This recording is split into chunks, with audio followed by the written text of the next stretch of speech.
All right, here we go. Here we go. Here we go. Doot doot doot doot doot doot. And we're live, and we're live, and we're live, and we're live. Good morning, everybody. How's it going out there? Good morning, good morning. It's 9 a.m. 9 a.m. if you're on the East Coast. If you're on the East Coast, it's 9 a.m. If you're on another coast, who knows what coast you might be on. If you're not on the East Coast, you're on another coast, then it's not 9 a.m. Maybe it's 6 a.m. West Coast, 6 a.m.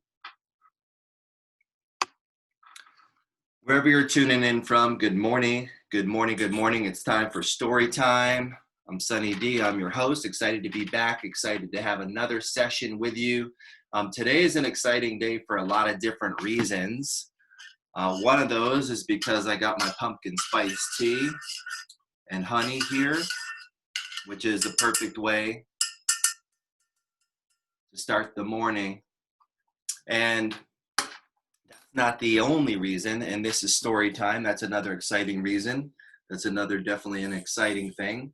But one of the things I would say, like above all that, above having some tea, above having some tea time, above having some having my pumpkin spice tea, the thing that I'm most excited about today is we are like 24 hours away, a little bit, maybe more than 24 hours away, of opening up all of our salons, of being back in the salons.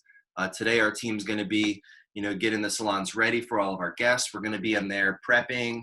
I'm just making sure we've got everything that we need, just tidying up the place since we've been gone, for 2 months, really, 2 months as of a couple days ago when we first closed the salons down. So we've been gone for a while from the salons, but we're super excited to be back, super excited to get back in the salons, super excited to see our guests, to get back in there and love up on our guests and celebrate hair again. That's probably, what we've all been missing the most is celebrating our guests, loving on our guests, celebrating hair, since we've been all down and kind of down, but not out, but definitely down since the onset of the corona situation that we've got going on.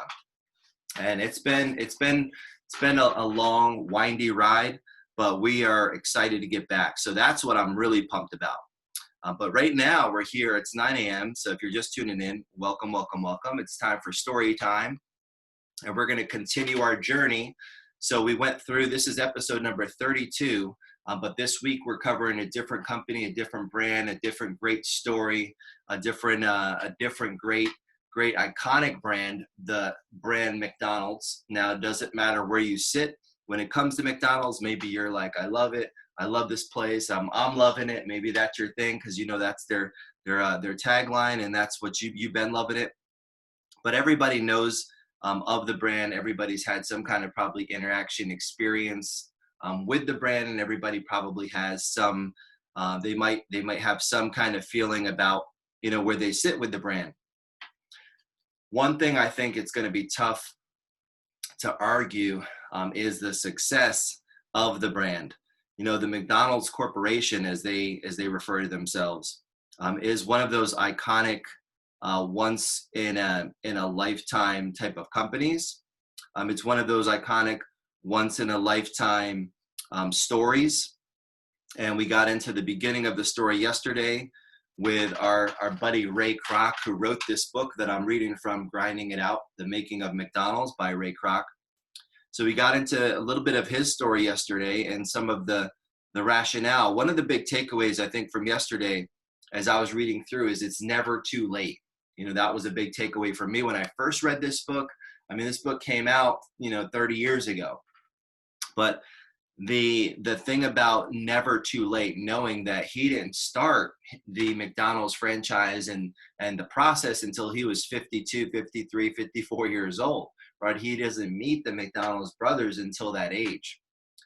And that's when he starts. So he's got 30 years of bouncing around, career, going from business to business to business. And he doesn't get to the McDonald's point until 50 something, 52 years old. So if you're sitting over there and if you're under 50 right now and you're sitting over there wondering, thinking maybe your time has passed, did my time already come? Is it too late for me to try to do something? I want you to keep that in mind. He started at 52 years old. He met the McDonald's brothers and saw their amazing operation. And he's like, I got to be a part of that. So that's where we're picking up on the story. And that was a little bit of the intro. But I want you to keep that in mind, because when you look at it today and you look at the company where it's at today, and I shared some of the statistics with you guys yesterday, the company where it's at today and where it's going. I mean, their story is still being written as we speak. As I'm sharing these stories with you now, the McDonald's story is continuing to be written. It's continuing to be etched. So just an incredible story, and there's no arguing that. And so we're going to pick up in the second part here where we left off. Right, Ray was just talking to Mac. Right, I think he was having that conversation with them, and he was talking, and then Dick McDonald is like, talking about how much trouble it would be when Ray approaches them and says, hey, you guys need to franchise this. You need to take this like to the next level. You should open these McDonald's everywhere, because not only will it help you, but it'll also help me. Because remember, at this point in the game, Ray is selling his business that he has. His small business is the multi-mixer milkshake makers, right? He's selling those, and that's how he gets turned on to the McDonald's brothers in the first place, because he's like, yeah, there's this one little hamburger stand that's selling 15-cent hamburgers out in San Bernardino, California, that keeps buying up these mixers. Like, what's the deal?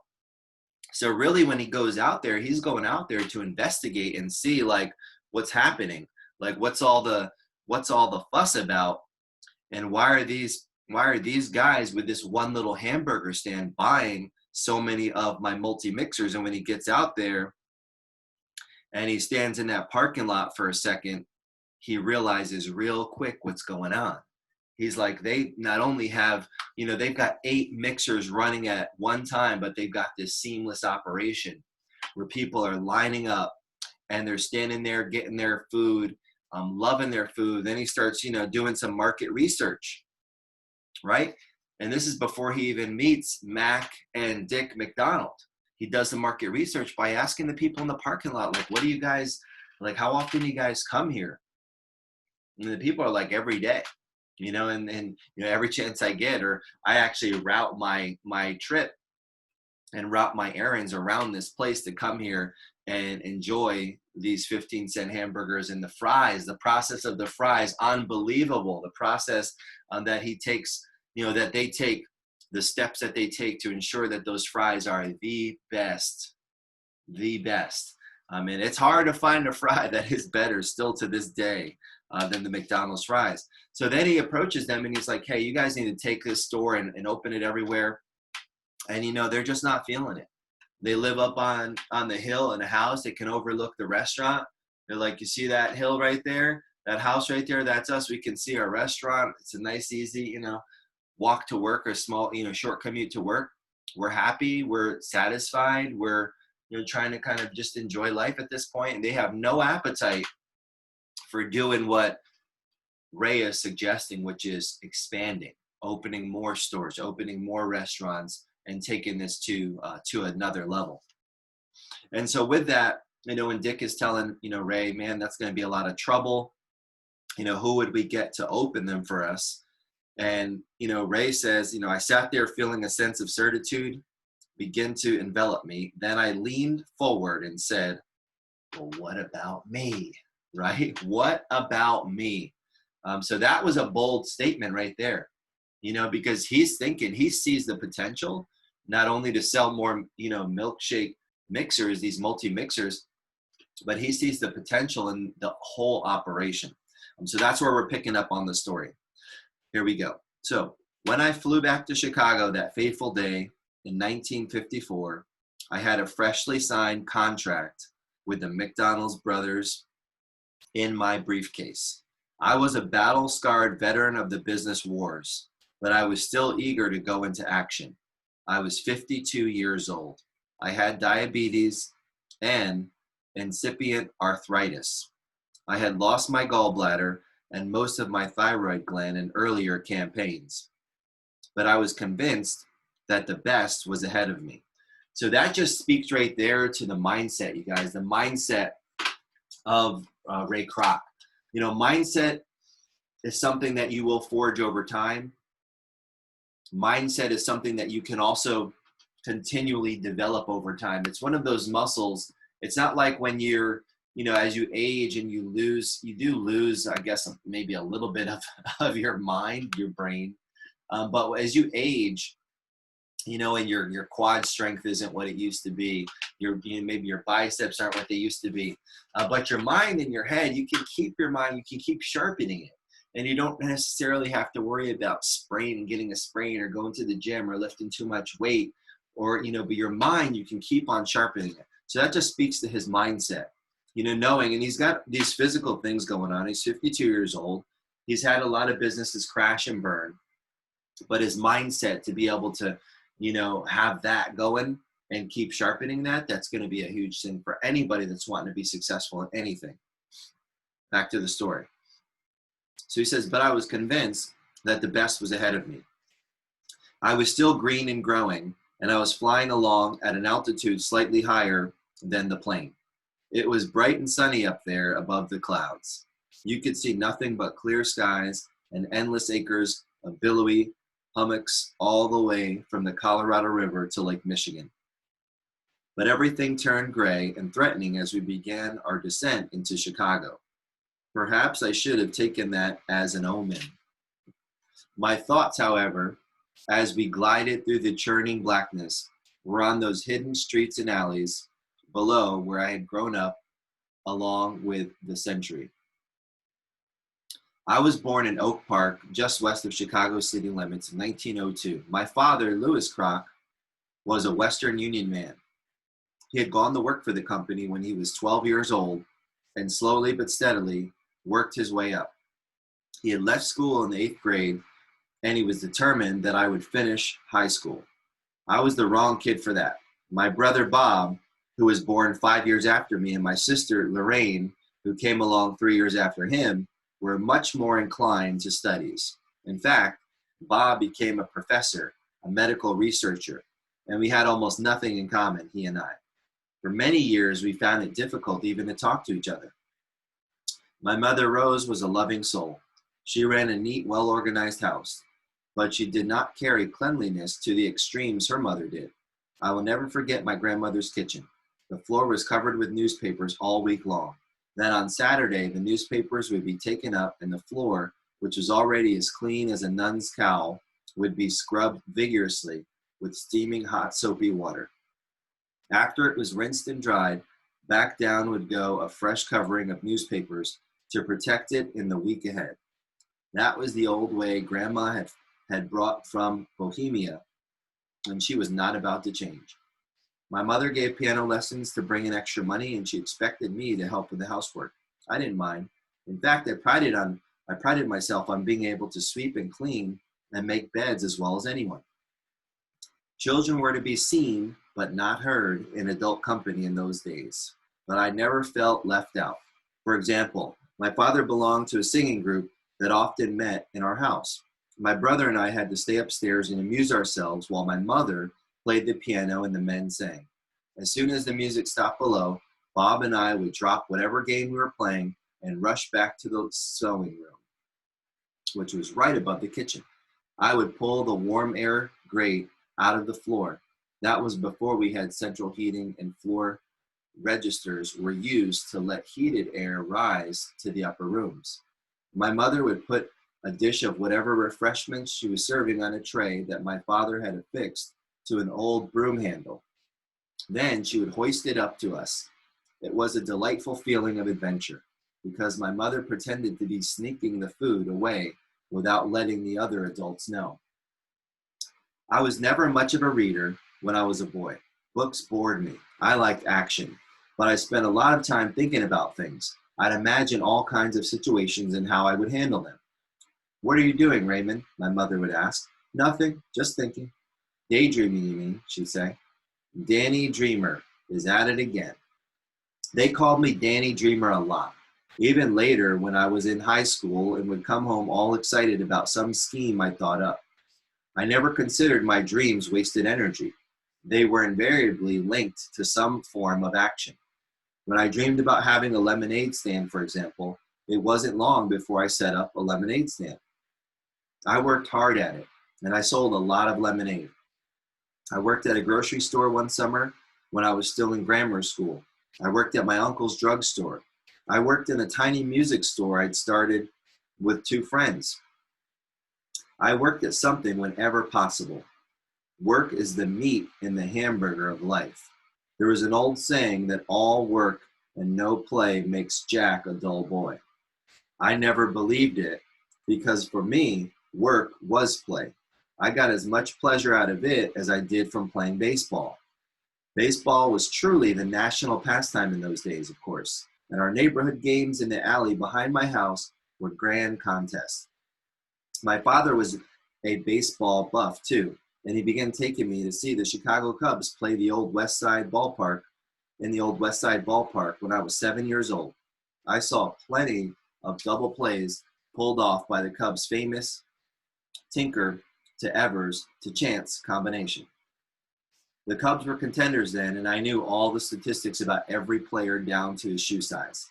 My father belonged to the same lodge as Joe Tinker, and that gave me the upper hand over other kids in our frequent arguments about baseball players, especially when it came to the Cubs. I had to know more about it, of course, because my old man knew Joe Tinker personally. What sweet strife those alley altercations were, and how fiercely we played the game.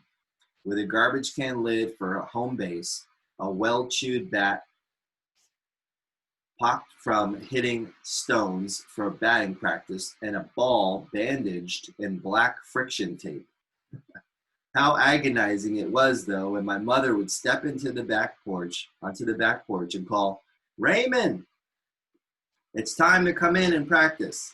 The other guys would mimic her voice and inflection jeeringly as the chesty expert on the Cubs shouted resentfully, "I'm coming," and shuffled off to submit to his mother's piano instructions. I took to piano naturally. My facility at the keyboard pleased my mother, and I'm still thankful to her for those hours of disciplined practice, although at the time I often thought her demands were excessive. I became proficient enough to acquire a minor reputation in the neighborhood and to prompt the choir master of the Harvard Congregational Church to recruit me to play the organ for his practice sessions, a slight lapse of judgment on his part. I was willing and able, but the stately chords of the hymns began to oppress me. I fidgeted on the bench of the old pump organ through the entire second half of the evening. How those people managed to put up with all the interruptions, the lecturing of the choir master, and his repetition of the same passages over and over again, I could not understand. Moreover, the music itself was so saccharine and slow that I was suffocating up there in the organ loft. When he concluded the last hymn of that seemingly interminable session and said, "That's it, ladies and gentlemen, good night," I reacted spontaneously by playing the old vaudeville tune tag, "Shave and a haircut, 2 bits." Naturally, the choir master was scandalized. He never reprimanded me for that little breach of decorum, but he never asked me to play the organ again either. So that's just being being a young Ray, learning how to play the piano, summertime, playing baseball. But, couple takeaways that I had just kind of reading through that, thinking about how you were a kid. There's a lot of signs in there, whether it be, him being young, doing a lemonade stand. Think about it. A lot of those signs, right, when you look back, you can always connect the dots and you can see, like, selling candy. I remember selling candy in school, selling cigarettes in middle school, always trying to sell something, always trying to make a nickel, always trying to, think of something or plotting or scheming. Those kind of things come naturally when you have some of that entrepreneurial, I guess you could say, DNA and running through your veins, and you can't suppress it. So those were some of the early signs when you think of a young Ray Kroc. and some of the things that were happening, going on in his mind, and what was going on in his head during his adolescent times. Back to the story. My sophomore year in high school passed like a funeral. I began to feel about school the way I felt earlier about the Boy Scouts. It was simply too slow for me.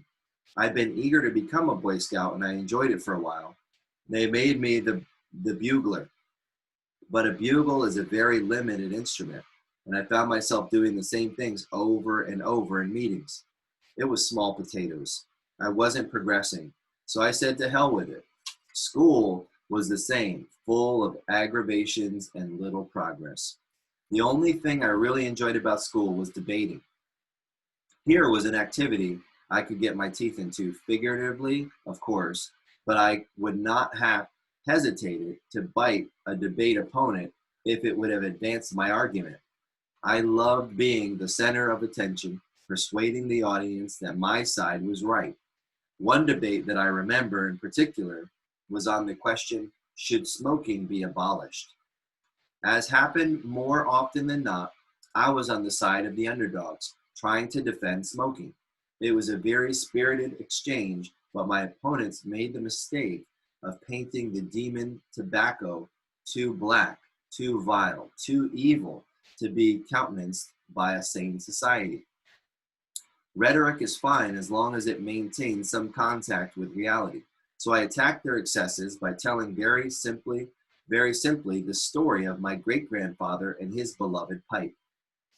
Grandpa Fossey, we called him, which means Grandpa Beard. I told of the hardships he'd undergone in Bohemia and how he had made his way to the United States. I related in pithy detail how he had built a home for his family with the sweat of his brow. Now he had little time left in life and few pleasures beyond throwing a stick for his little dog to fetch and looking into the swirls of smoke from his ancient pipe to recall scenes from happier days. Who among you, I asked, would deprive that white-bearded old man of one of his last comforts on earth, his beloved pipe? I was delighted to note that there were tears in the eyes of some of the girls in the auditorium as I finished. I wish my father could have heard that applause. It might have made up for some of his disappointment in my lack of scholastic interest. As school ended that spring, the United States entered World War I. I took a job selling coffee beans and novelties door to door. I was confident I could make my way in the world and saw no reason to return to school. Besides, the war effort was more important. Everyone was singing over there, over there, over there. And that's where I wanted to be. My parents objected strenuously, but I finally talked them into letting me join up as a Red Cross ambulance driver. I had to lie about my age, of course, but even my grandmother could accept that.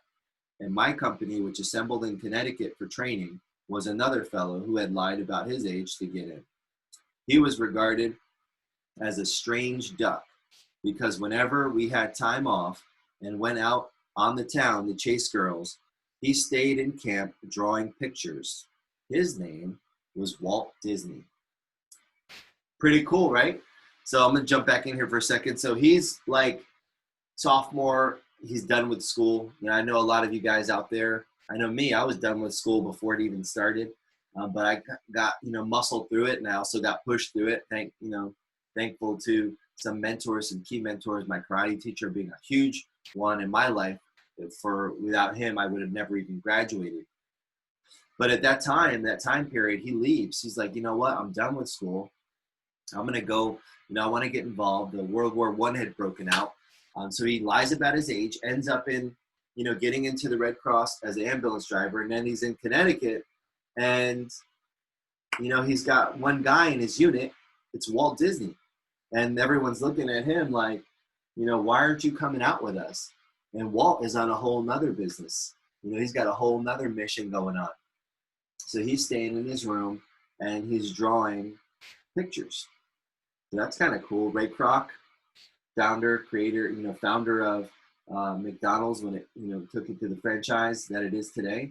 We got Walt Disney, same time period, in that same unit, crossing paths during this time.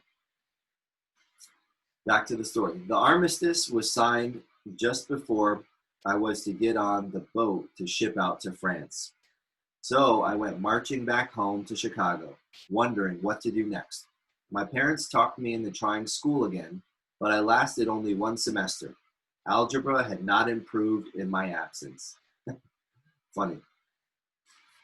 I wanted to be out selling and playing the piano for money, and that's what I did. I got a territory selling ribbon novelties, and I took to it like a duck takes to water. I've, I'd have a sample room set up in whatever hotel I was staying in, and I'd learn what each buyer's taste was and sell to it. No self-respecting pitcher throws the same way to every batter, and no self-respecting salesman makes the same pitch to every client. In 1919, anyone making $25 or $30 a week was doing well, and it wasn't long before, on good weeks with a lot of musical jobs, I was making more money than my father. I was a regular sheik at 17, cocky and probably annoying to be around. Rudolph Valentino was driving the girls wild then, and I modeled myself after him. I parted my rather wiry hair in the middle and plastered pomade on it to get that slicked back patent leather look. I bought sharp clothes and smoked Melacrino cork-tipped Turkish cigarettes when I went out on dates. After my date and I were seated, I would produce my box of imported cigarettes with a flare and place it on the table to show how sophisticated I was. This was just a passing phase, but it still embarrasses me to recall it, because there's nothing I dislike more than phony sophistication. In fact, I take a kind of perverse pleasure in the memory of the night most of the chic was shocked out of me. A musician named Herbie Mintz, who always knew where work was to be found, confided to me that he knew a nightclub that was looking for a piano player with my kind of style. It was located way down in Calumet City, but it paid well above the going rates. I jumped at it. Getting from Oak Park on the west side to the far southeast suburb was a major undertaking. I rode several different buses and trains, but somehow I made it on time for the 9 p.m. opening. The place turned out to be a bordello. The downstairs cabaret where we played was decorated in the most god-awful, garish, gay 90s plush and gilt you could imagine. It was presided over by a madam who must have weighed 200 pounds. I have never seen such a getup as she wore. Her hair and makeup were as flamboyant as the decor of the place, and she reeked of cheap perfume. I got plenty of good whiffs of it as she hung over me and sang to my accompaniment. I can still see her yellow pearls bouncing on that heavy bosom, those rings flashing on her pudgy fingers as she belted out songs in her gravelly voice. Between sets, when she got a lull in directing traffic to the bedrooms upstairs, Big Mama came over to the piano and warmed up to me. "Where do you live, honey?" she asked. I had all I could to do to keep my voice from quavering as I told her I came from Oak Park. "Well, now, that's not too far for you to travel late night." "Well, now," she says, "that's too far for you to travel late at night. Tonight, you stay here." I was afraid to say no, and I squirmed uneasily on the piano bench the rest of the evening, watching her out of the corner of my eye and hoping she'd keep her distance. The customers were a pretty hard and rowdy lot, so I had no reassurance there. Just before the final set, I sidled over to the bartender and called him aside. I strove mightily to act casual and keep my voice steady. "Listen, we have only one more set to play, and I've got a long ride home. I don't want to hang around," I said. So how about paying me off right now? Without a word, poker faced, but knowing, he reached under the bar and handed me my money. I hurried over to the men's room where I stuffed the cash into my sock. I didn't trust anybody in that place.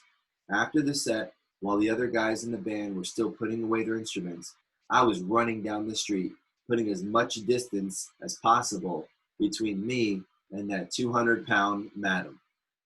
I never went back. My selling job with the ribbon novelty outfit began to hit its limits before long. It was interesting, but I could see that I was not cut out for a career of peddling rosebuds for farm wives to sew on garters and bed cushions. So I gave it up in the summer of 1919 and got a job playing in a band at Paw Paw Lake, Michigan. That was a genuine taste of the era. We were really with it in our striped blazers and straw boaters. Talk about your flaming youth and Charleston crazed kids. Wow.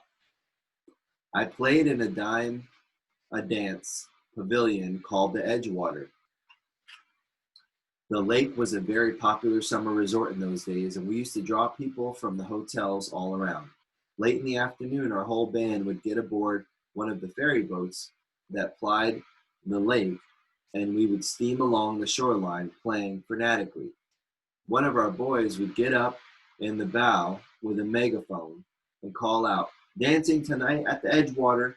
Don't miss out on the fun." Among the regular crowd at the lake were two sisters named Ethel and Maybelle Fleming. They came from Melrose Park, Illinois, and they helped during the summer at a hotel their parents owned directly across the lake from the Edgewater. Their father was an engineer in Chicago and was an infrequent visitor at the lake. Their mother ran the hotel, did all the cooking and much of the housekeeping. She was a remarkably energetic woman. The sisters would canoe over to the pavilion in the evenings and hang around with our crowd. After the dancing was finished, we'd all go out for hamburgers or have wiener roast or go canoeing in the moonlight. Ethel and I were an item in the group almost from the start. By the time the summer was over, we were getting very interested in each other. My next job was in Chicago's financial district as a board marker on the New York curb, as the market that became known, or that became the American Stock Exchange used to be called. The New York curb, that's something kind of new. Didn't know about that. My employer was a firm named Wooster Thomas, a very substantial sound to that. I thought my job was to read the ticker tape and translate the symbols from it into prices that I posted on the blackboard for the scrutiny of the gentlemen who frequented our office. I later learned that the impressive sounding name fronted a bucket shop operation that was selling watered stock all over the place. Early in 1920, my father was promoted to a management position in ADT, a subsidiary of Western Union, and was transferred to New York. I was very reluctant to leave Ethel. We were talking about getting married as soon as possible, but my mother insisted that I move east with them. I was able to get a job with the Wooster Thomas office in New York. This was in the cashier's cage, however, and I didn't like it nearly as the more active work of marking up boards. As it turned out, I didn't have to worry about it much more than a year. One day, when I went to work, the office was boarded up, and the sheriff had posted a notice that they'd gone bankrupt. That hurt. They owed me a week's pay plus vacation time. I had been planning to take my time off the following week and go to Chicago to visit Ethel. Now, I could see no reason for waiting, so I left the next day. My mother was upset when I told her I was leaving and that I didn't want to come back, but there wasn't much she could do about it. She hated New York herself. After I left, she worked on my father until he finally gave up his promotion and moved back to Chicago. In 1922, Ethel and I decided we waited long enough. I was still a minor, but I was going to be married come hell or high water. When I told my father about it, he got an adamant glint in his eye and said, "Impossible." "Sir," I said, "Raymond, that it is not possible for you to get married. You must first have a steady job. And I don't mean working as an errand boy or a bellhop in a hotel. I mean something substantial." A few days later, I went to work selling Lily brand paper cups. I don't know what appealed to me so much about paper cups. Perhaps it was mostly because they were so innovative and upbeat. But I sensed from the outset that paper cups were part of the way America was headed. I guess my father must have agreed. At least he raised no further objections, and Ethel and I were married. All right, so we're coming to a close there. So as we finish up that section, you're learning about the young Ray Kroc, the McDonald's, as we know it today, the McDonald's founder. I'm reading from Grinding It Out, The Making of McDonald's, and this is by Ray Kroc. So that's some of his, his adolescent times, just growing up in Chicago, hustling, moving from job to job. So for some of you guys that are out there, you're thinking, yeah, maybe you saw some parallels in some of your own journey. I know I did.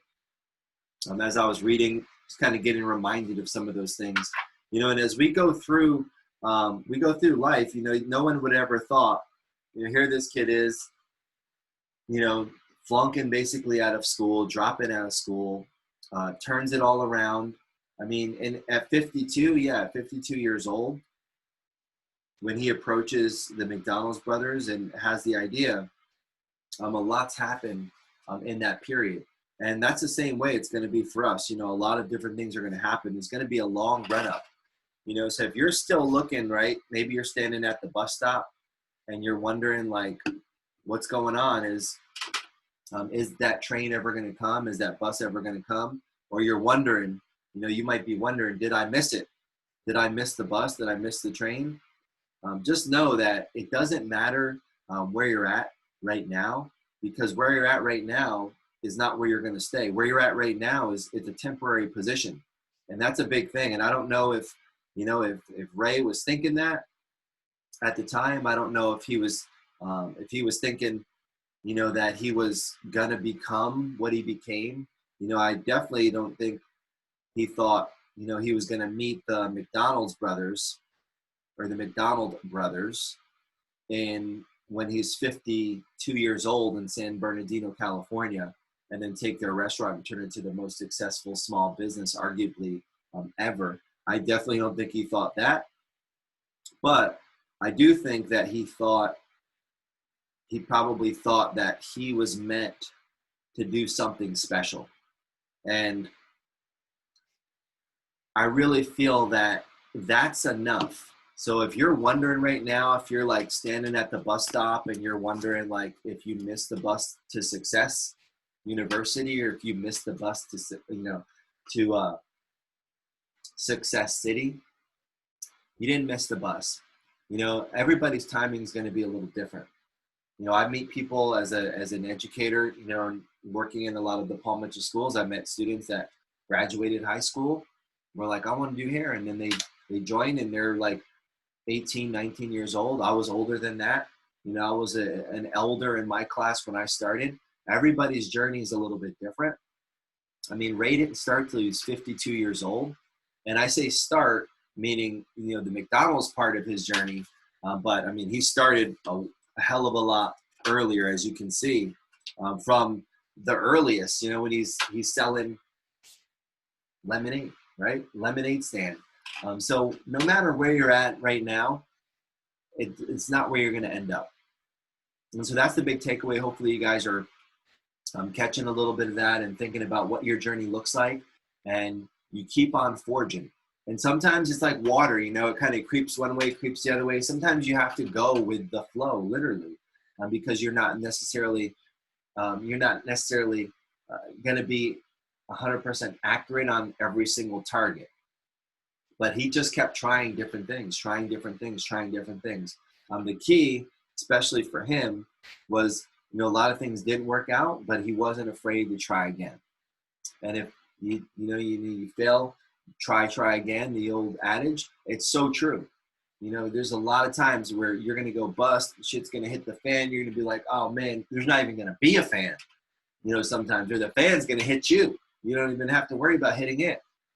But in all those things and all those different, failures that may have looked like failures, but he was stumbling slowly towards success.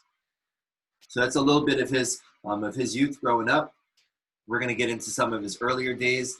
His 20s, you're going to hear about some of his great mistakes as he chartered his way. He's 30 years in the game before he meets the McDonald's brothers in San Bernardino. So 30 years of trying different things, and something not panning out. Next thing.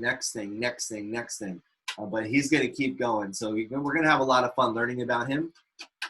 And so we'll be back tomorrow morning. We'll be back for another episode of Storytime as we continue the journey, reading from the book Grinding It Out. This by Ray Kroc, The Making of McDonald's, and continue to study this brand. And a lot of the takeaways that I got from this book, which I'm hoping that you'll get too, are going to be those of resilience, are going to be those of keep trying different things, of going to be those wherever you start is definitely not where you're going to end up. And he is one of the great examples of what that looks like. So hope you guys enjoyed this episode. Thanks for tuning in. We'll be back tomorrow, 9 a.m. As we continue the study of McDonald's, the great company built by Ray Kroc, and continue reading from the book Grinding It Out by Ray Kroc, one of my favorites. And so if you're coming back tomorrow morning, bring a friend. Like I said, we are opening up our salons tomorrow, so we'll see if we stay at the 9 a.m. time. We may shift it. We may shift to 8 a.m. We'll see how it goes. But yeah, we're opening our salons up tomorrow, and our team's going in today to get things ready. But super excited about that. But I want to keep Storytime going because I've gotten so much feedback from you guys. And last week when we were going through the Ritz-Carlton Hotel Company, already this week, just studying the McDonald's Corporation. So I want to keep Storytime going as long as it continues to be fun for me and bring you guys value. I'm all in. So we'll be coming back to Instagram live. We'll come back to the Facebook pages live. If you're listening to this on the podcast, all the previous episodes you can also listen to if you go to yfyipodcast.com. You can check out all the past episodes if you want to take me on the go, or maybe you're tuning in on Twitter, live broadcast there. Thanks for listening. Wherever you're listening or watching from, thanks for being here, guys. That concludes our story time for today, and we'll be back tomorrow morning. You guys have a great day.